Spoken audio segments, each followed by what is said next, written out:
Hello everybody, last ఛానల్లో C language next క్లాస్కి స్వాగతం.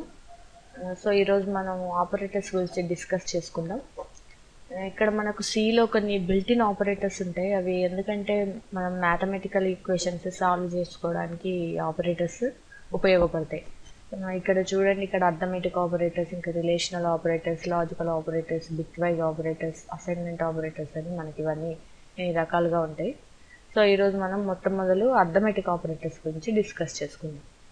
ఇక్కడ ఈ చార్ట్లో చూపించినట్టు ఇక్కడ ఆపరేటర్ ఉంది కదా, ఇవన్నీ అర్థమెటిక్ ఆపరేటర్స్కి సంబంధించిన symbols. Plus, minus, asterisk, division, modulus, increment operator అంటారు దీన్ని డిక్రిమెంట్ ఆపరేటర్ అంటారు.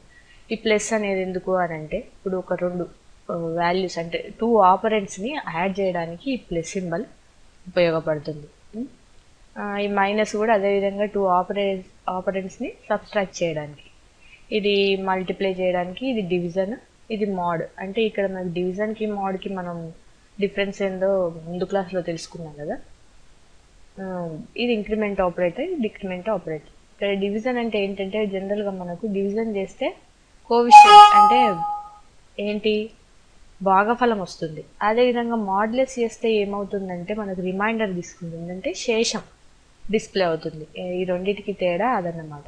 సో మనం ముందు ఒక ప్రోగ్రాంలో చూస్తే మనకు డీటెయిల్గా అర్థమవుతుంది.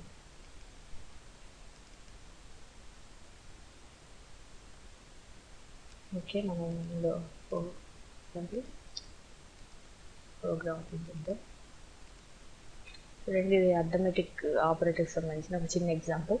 ఇక్కడ నేను ప్లస్, మైనస్, ఇంకా మల్టిప్లికేషన్, డివిజన్, మాడ్యులస్ ఇవన్నీ చేశాను. ఇక్కడ ఏంటి, ఇంటీజర్లో నేను ఎక్స్ వాల్యూ, వై వాల్యూ ఇక్కడ అసైన్ చేశాను. ఇంత x = 20 అండ్ y = 10. ఈ రెండు వాల్యూస్ని ఒక వేరియబుల్ కావాలి కదా, ఈ వేరియబుల్ ఏలో స్టోర్ చేశాను.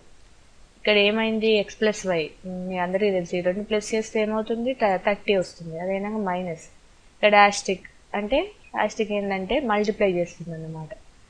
ఇది 20 × 10 చేస్తుంది. ఇక్కడ ఇంతకుముందు చెప్పాను నేను, ఇది భాగఫలం తీసుకున్నాను అంటే ఎంత వస్తుంది మనకు, 10 × 2 = 20, కాబట్టి 2 వస్తుంది ఇక్కడ.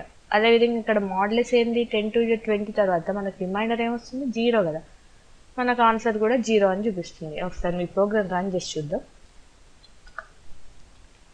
చూడండి, ఫస్ట్ 30, నెక్స్ట్ 10 మైనస్ చేసాం, నెక్స్ట్ ఇంటూ కాబట్టి 200, నెక్స్ట్ వాల్యూ భాగఫలం 2 వస్తుందని చెప్పాను కదా, 10 × 2 = 20, నెక్స్ట్ 0 రిమైండర్ తీసుకుంది. సో ఇది అర్థమెటిక్ ఆపరేటర్స్కి సంబంధించిన ఒక చిన్న ఎగ్జాంపుల్. ఓకే,